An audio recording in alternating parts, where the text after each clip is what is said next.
90%. That's terrific to that. Alright? And then we'll of course go into all the other things. But if you are talking of a marginal improvement in relief, we don't like it. And nobody will shift to the startup's product. This is what IBM is offering, HP is offering. Do you like it? Huge. You should aim for huge. Otherwise, this is no great innovation. Otherwise, you don't have a chance in the market. And these are just illustrative numbers. 20 is not necessarily terrible and 50 is not necessarily great. It depends on which product line you are in. But this is just to give you an idea. So if you are talking of, oh, I'm going to improve something by 1% or 20, I give you a 0 to go back to the marketing concept. And if you are saying I'll do better than 50, I give you a 10. Similarly, let's go down to, have you validated this approach with a customer? Take the example again of what we were talking about, that fake note detector. If that requires a clean room and guys with gloves, etc., and that's what, so have you checked that out? Is every petrol pump prepared to put up a clean room with all of that, air conditioning and so on? Maybe it will solve the problem fully, but you do want to check it out and not just assume. See, I spoke to one guy and he said, yeah, it's okay. Differentiation. What we mean by differentiation is if it's just a process step that you are changing, and if it is not patent protected, anybody else will do it tomorrow. We would like your differentiation to give you an advantage in terms of time. 1.5 saal to lage before somebody else comes on, starts chasing you. So the best would be that you do have a patent and not one, many patents. Not always possible in every product line, but just to give you an idea that we are thinking this through when you are talking to us. Market insertion strategy.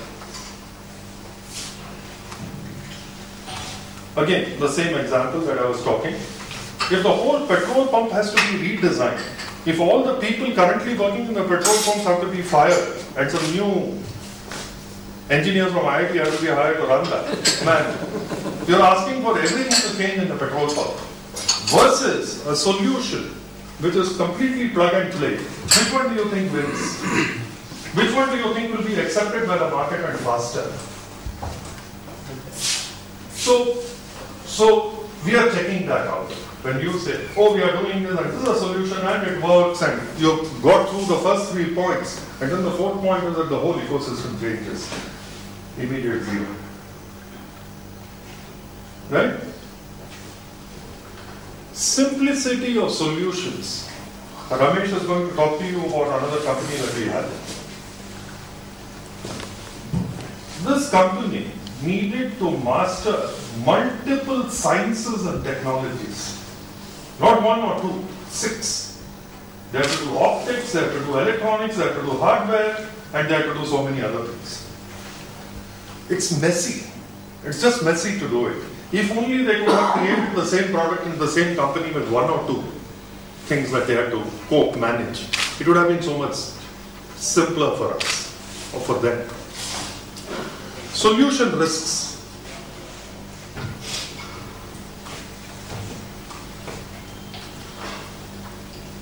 If you are going to say, I know IBM does it this way, I know Motorola does it that way, but I know how to navigate through all of that. Vis-a-vis, you say, oh, I'm not going to do any of this. I'm going to make a computer run not on power, but on salt water or something.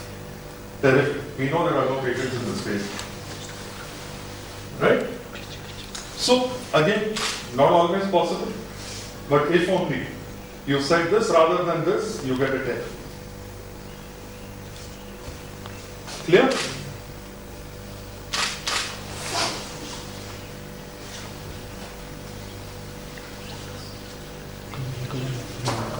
Now we come to the market.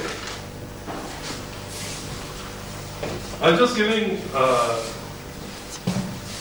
Sumi some feedback about somebody I met today. More market understanding is required.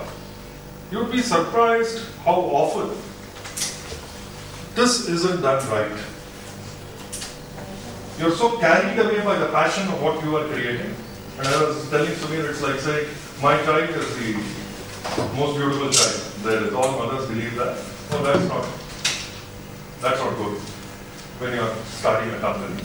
You should know a little more about the market and what it cannot do. So what's the addressable market size? What's the potential market share? What would the customer pay for it? Ardiman Ventures invested in a company 5 years ago and said, this is the problem. They found a great team to work on it. The great team said that they would do it in 1 year. They did it in 9 months. But the product finally came out at $900 after having spent tons of money on it. So those guys were completely wrong in the way they estimated on what the customer would pay for it. At $900, there were no buyers. How would the market be addressed? We want some understanding of that. In the sense of, will we have to go it alone? Will we tag along with somebody? Will we white label it? Because all those will change even what the product spec will be. We have some products which are intermediary products, so to speak. So then in which case, let us say this has to go into a Cisco router. I assume most of you know what a router is and who is Cisco. But then in which case, then you need to be on top of what Cisco is doing in a core router strategy, because it's going to take you 2 years to make this. You better know that 2 years from now, this will still fit into the Cisco, into its product. So you should be sure about how you will get into the market. And if Cisco is your strategy, then you need to know all about what are Cisco's product development plans. And what's the competitive landscape?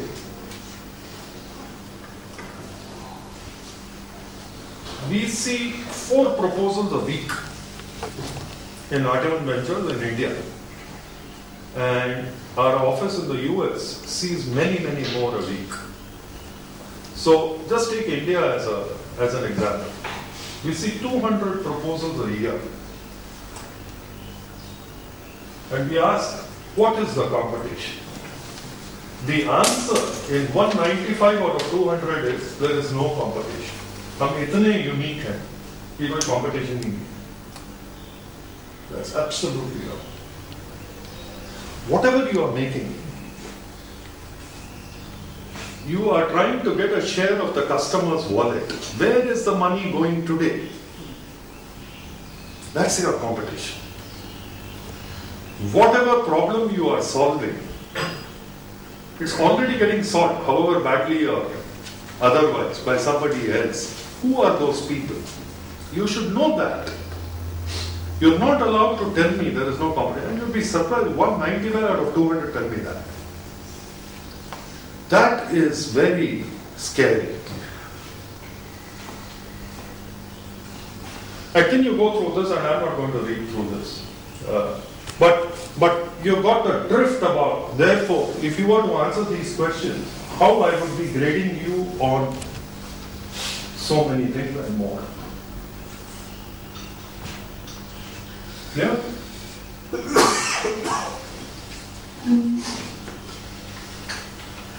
Expected market share is a good one. This is another common. Somebody comes and tells me, I'm so unique, I'm so good, I'm going to get an 80% market share. That actually terrifies us. We don't like 80% market shares. We like less than 10% market share. Because 80% market share aaj tak ek hi bana, Microsoft. So we don't think it's going to happen again and again. So we would like you to create a company where even if there are a lot of people, you will still survive even at 10, and we will all get rich even if you have less than 10%. But if the only way for you to keep keep afloat is to have this extraordinarily dominant market share. Man, it's tough, but it may never happen. So that's why we don't like dominant market shares. But if it finally happens, that you do get this extraordinary market share, we'll be clapping along with you. Clear? When you say uniqueness, how do you correlate with that innovation? Is it that somebody else has identified the problem, there's competition in the market, and like you said, there are different solutions to reach that problem. So then somebody's come out with a solution B, which might be more efficient. Is that innovative? Yeah. Uniqueness can be in various ways. Where did you pick the word unique? I could go back to that and play on that. I'm just trying to understand. If we say somebody has to come up with an innovative idea, is it something very fresh? The problem has not been identified as yet. So I'll go back to that. Where was that?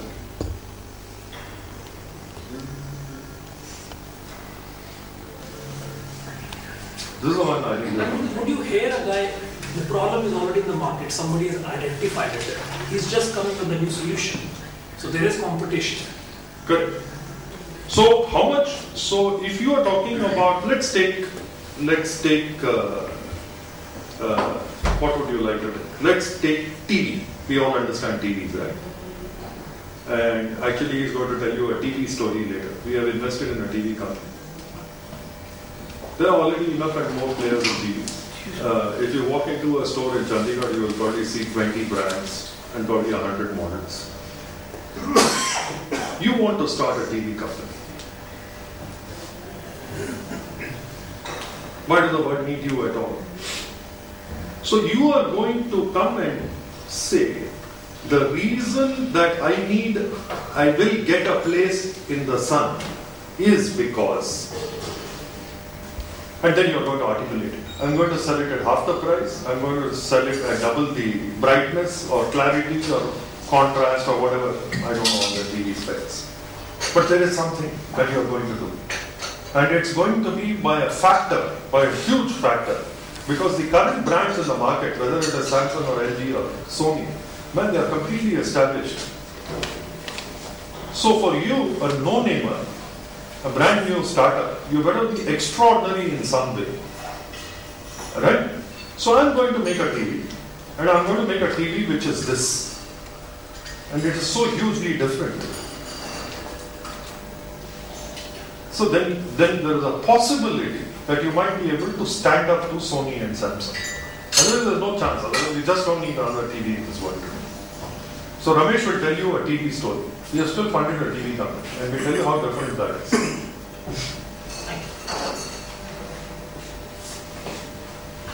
The other reason for innovation, which is where we were talking over here, is if you are going to make a TV like everybody else, they'll sue you. Because they've all taken patents. That's their game. They want to lock you up. They don't like new guys coming in. So again, I'd like you to have a TV which runs completely differently. Or to give that silly example I gave where it runs on salt water rather than on power. They are not going to let you live. Right? So, uniqueness could be either way. We did this. Of all the things you saw, this is the most important.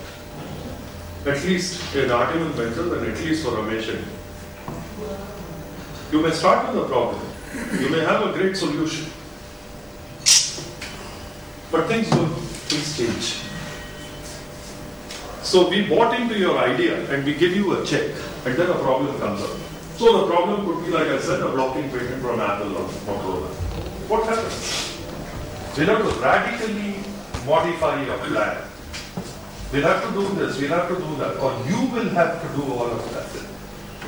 So while we signed up for a particular path, we expect to see changes happen. And therefore, we are finally, Ramesh and I, are betting not so much on the problem and the solution, but we are betting on the person. Or the persons who are going to form this company.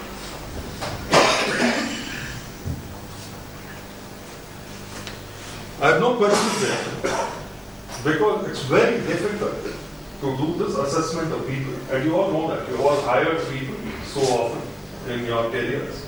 And you know how difficult that is. Finally, the check is cut to you, the person. We have to want to bet on you, the individual, or you, the set of individuals. So what do? The first is, how many people are together already in your project? I know it hasn't started. I know you're not even written a program. But how many people are there? Just you or that worries us? What if you break a leg?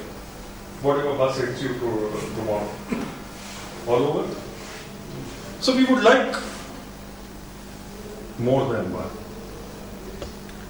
What if you bring a busload of people? We don't like that either.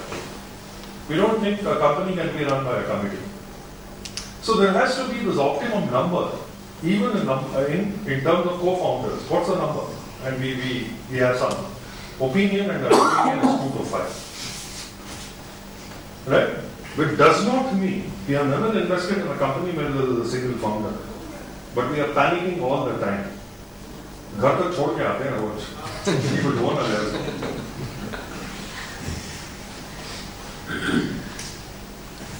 Suppose you were to put together a team. How long have you known this person? Or did you just meet him outside our door? You know how many of you are married? All. Most. The longer the relationship, the better you know each other's quirks, eccentricities, moods, etc., etc. Right? And how long have you known them not as a friend, as a neighbor, or as a relative? How long have you known them as a colleague? That's important to us. Have you seen them in the workplace? Because this person that you know as a neighbor, as a relative, is a very different animal at the workplace. So we would ideally like that the team that you put together is a team that you have worked with for a long time in the same workplace. We would like that collectively that the experience that you all have together is long enough, which tells you that at least Artiman Ventures would never have bet on the Google founders. But this is the way they are. We like some years of experience under the belt. Right? We have had proposals coming that you are this great expert in, say, computers, and you have been selling computers in the northern region, and you want to sell whatever. Let's say you want to make or manufacture batteries and you want to sell it in Sri Lanka. Terrifies us. What the hell do you know about Sri Lanka? What do you know about batteries? We would prefer same domain, same market. So when you come to us, the experience should be relevant, is all we are saying. Team balance. Very often, the team that comes to us is all guys from the same department. All techies, all programmers. There's no one marketing guy, there's no one finance guy, there's no one HR guy. The company from which they have come itself has people with different domain expertise. How are they going to create a company with just the single expertise or the single domain? Not possible. And they haven't thought that through. So ideally again, we would like, if you are going to be multiple founders, we would like to see the breadth of domain knowledge when you come in.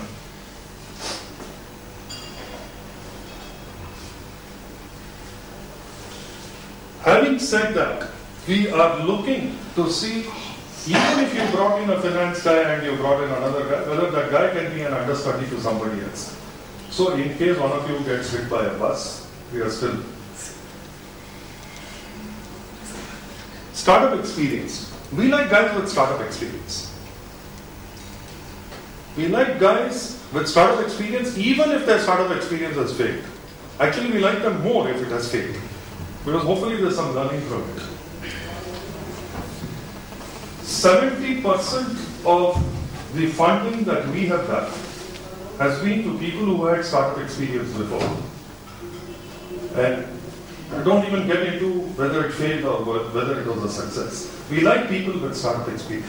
So of all the founders that you bring in, please bring in at least one guy who's had startup experience. And not everybody from that big company.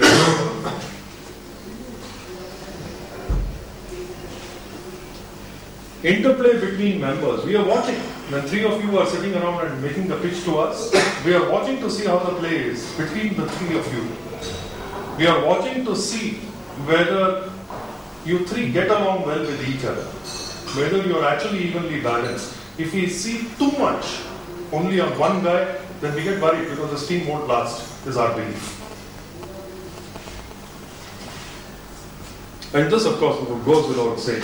If all you have is an idea, you came too soon to us. There should be some level of detail. Just a thought. Ideas are cheap is one of our biggest. Everybody has ideas all the time. So tell us more. That's not a business plan.